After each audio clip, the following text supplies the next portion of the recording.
Hola, ¿qué tal? Mi nombre es Osmar Uriel Reyes Asensio. Soy estudiante de la licenciatura en Nutrición Aplicada de la Universidad Abierta de Distancia de México. El día de hoy voy a exponer mi evidencia de aprendizaje, la cual se denomina Alimento de la Dieta y Rutas Metabólicas de la Unidad 2, Visión Global del Metabolismo de Macronutrientes de la asignatura Bioquímica Metabólica. Entonces, como introducción tenemos que la materia se adquiere en forma de moléculas útiles para sintetizar los constituyentes celulares a través del proceso de la nutrición. En 24 horas, un ser humano adulto en reposo reintegra al medio una cantidad de materia igual a la que recibe, que corresponde a la que no incorporó a sus propias moléculas, o bien a la que no le proporciona energía para sus funciones celulares. A esto se le conoce como estado estacionario dinámico y es el estado de máxima eficiencia termodinámica. Los seres obtienen la energía de los alimentos que ingieren y la usan para realizar sus funciones, liberando parte de ella en forma de calor. Se sabe que de la cantidad de energía recibida de los nutrientes, una parte se usa para realizar trabajo útil, es decir, para las funciones celulares, y otra se disipa en forma de calor, la cual no es útil para efectuar trabajo. Para los seres humanos, el requerimiento de energía se satisface a partir de macromoléculas como carbohidratos, lípidos y proteínas, así como alcohol. La mezcla de estas macromoléculas que se está oxidando varía, dependiendo si el sujeto se encuentra en estado alimentado o de ayuno, y de la duración y de la intensidad del trabajo físico. Aquí es donde tenemos que hablar también de metabolismo, el cual es el término que se utiliza para describir las interconversiones de compuestos químicos en el cuerpo, las vías que siguen moléculas individuales, sus interrelaciones y los mecanismos que regulan el flujo de metabolismos a través de las diferentes vías. Entonces, como parte del desarrollo de la actividad, se tiene que elegir un alimento que represente cada uno de los macronutrientes, que son carbohidratos, proteínas y lípidos, e investigar las posibles rutas que pueden tomar cada macronutriente, mencionando la ruta metabólica, anabólica y catabólica. Entonces, yo lo que hice fue elegir a la leche, la cual, como ustedes pueden observar aquí del lado derecho, tiene la información nutrimental que es basada en una leche comercial, y donde se puede ver pues que contiene carbohidratos, lípidos y proteínas, además de otros nutrimentos.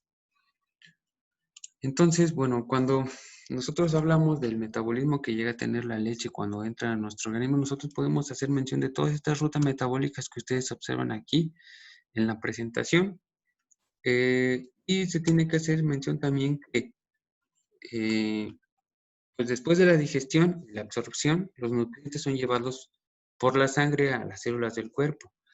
Dentro de estas, ya una vez dentro de las células del cuerpo, los nutrientes son transformados en energía a través de un proceso complejo llamado metabolismo, como ya lo habíamos mencionado.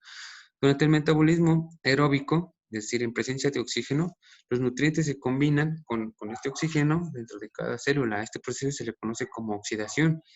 La oxidación reduce finalmente pues, los carbohidratos a dióxido de carbono y agua. Y las proteínas también las va a reducir, pero en forma de otros elementos que ya veremos más adelante. El metabolismo anaeróbico reduce las grasas sin el uso de oxígeno.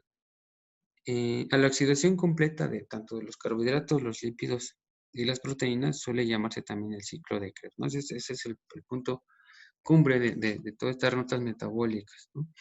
A medida que se oxidan pues, todos los nutrientes, también se libera energía. Cuando esta energía se libera, es para formar nuevas sustancias a partir de sustancias más simples. Este es el proceso que se conoce como anabolismo. Un ejemplo de este anabolismo pues, puede ser la formación de nuevos tejidos corporales. Cuando la energía se libera, se usa para reducir las sustancias a otras más simples, y es el proceso que nosotros llamamos catabolismo.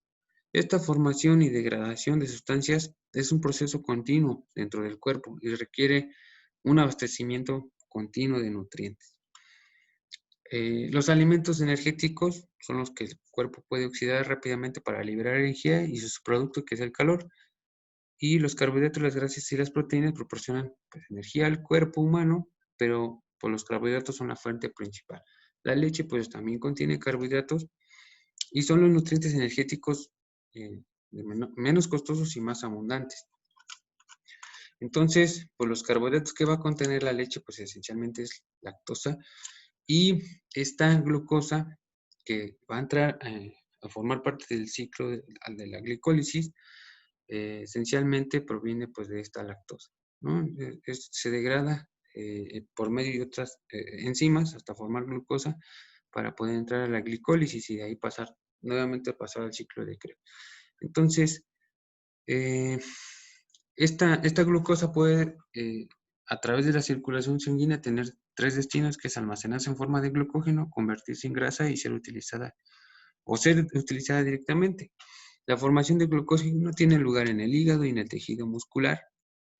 Y este glucógeno hepático vuelve al torrente circulatorio en forma de glucosa, regulando la glucemia, por ejemplo, durante el ejercicio y el ayuno. Y en este último caso en el ayuno suele agotarse en 48 a 72 horas. El glucógeno muscular se utiliza como fuente de energía en el mismo músculo, donde se convierte en ácido láctico por la vía catabólica anaerobia. Ahora, un porcentaje de la glucosa corporal más elevado, cuando su aporte es excesivo, por ejemplo, si nosotros aportáramos excesivamente lactosa de la leche a nuestro organismo, se transformaría, por ejemplo, en triglicéridos y esta forma se va a almacenar. Esta es la explicación, por ejemplo, del aumento del tejido adiposo en algunas personas, ¿no? Cuando consumen, por ejemplo, no solamente pues leche, sino también arroz, papas, pan u otras fuentes glucosídicas. Entonces, la glucosa sanguínea es utilizada en los ciclos energéticos para la síntesis y almacenamiento también de ATP a través del ciclo de los ácidos tricarboxílicos o ciclo de Krebs obviamente previo paso intermedio por acetilcoenzima. Entonces, la glucosa y los ácidos grasos, que también los ácidos grasos vienen presentes en la leche, son el principal combustible de las células del organismo. Los ácidos grasos provienen del catabolismo de las grasas almacenadas en el tejido adiposo como triglicéridos. Si ya se han almacenado grasas previamente en el organismo, pues se van a obtener de aquí. Y si no, pues obviamente se van a obtener directamente de las grasas provenientes del alimento, en este caso de la leche. Penetran en el metabolismo energético tras su paso por acetilcoenzima A. Y entonces aquí vemos que cómo el exceso de glucosa convertido en triglicéridos puede volver a la sangre en forma de ácidos grasos. Y su producción excesiva, debido en general al déficit metabólico de la glucosa, origina cetosis, es decir, una concentración anormalmente elevada de cuerpos cetónicos, como son acetona, ácido diacético, beta-hidroxibutírico, etc. Entonces, en este sentido, observamos pues, la mayoría de estas rutas metabólicas, y en esta imagen nosotros también podemos ver que aquí se resumen pues, básicamente todas las rutas metabólicas, donde están los lípidos, los carbohidratos y las proteínas. Y de aquí pueden formar acetilcoenzima A conjuntamente y pasar al ciclo de Krebs, ¿no? Hay rutas intermedias que pueden llegar a, por ejemplo, a tener algunas variantes. Para el caso, por ejemplo, de las proteínas, bueno, antes de pasar al ciclo al metabolismo de las proteínas, también puede existir un ciclo de las pentosas o vía de las pentosas, y es una vía alternativa para la oxidación de la glucosa y es menos importante que el ciclo de Krebs cuantitativamente, pero es necesaria para la formación de ciertos componentes químicos, por ejemplo, como el NAD, pH y las pentosas, que las pentosas son monosacáridos con 5 átomos de carbono, como la ribosa y la desoxirribosa, que son indispensables para la síntesis de los ácidos nucleicos, como el ADN y el ARN. Entonces, dentro del metabolismo, ahora sí, de las proteínas, los tejidos, tenemos que tener en cuenta que los tejidos de los distintos órganos del cuerpo humano pues están formados en su mayor parte por proteínas. Aquí destacamos, por ejemplo, hígado, páncreas, riñones, la musculatura, por ejemplo, la estrella de Lis, el corazón, la sangre, por ejemplo, la hemoglobina, la piel, uñas, pelo, etc. Entonces aquí también son proteínas las distintas enzimas y algunas hormonas, por ejemplo, la insulina o la hormona del crecimiento. Pues bien, todas estas proteínas, unas y otras, están sometidas a un continuo proceso de degradación y síntesis. Si nosotros consumimos, pues, leche, la leche también aporta bastantes proteínas y esta va a ser una fuente importante de proteínas para nuestro organismo. Para el caso, por ejemplo, de síntesis, el organismo recurre al conjunto de aminoácidos procedentes de la absorción postdigestiva, pero también a reacciones de transaminación para formar aminoácidos no esenciales. Los productos finales del catabolismo proteico no son esencialmente CO2 y H2O como los glúcidos y los lípidos, sino urea, creatina y ácido úrico, que se eliminan por vía urinaria. Y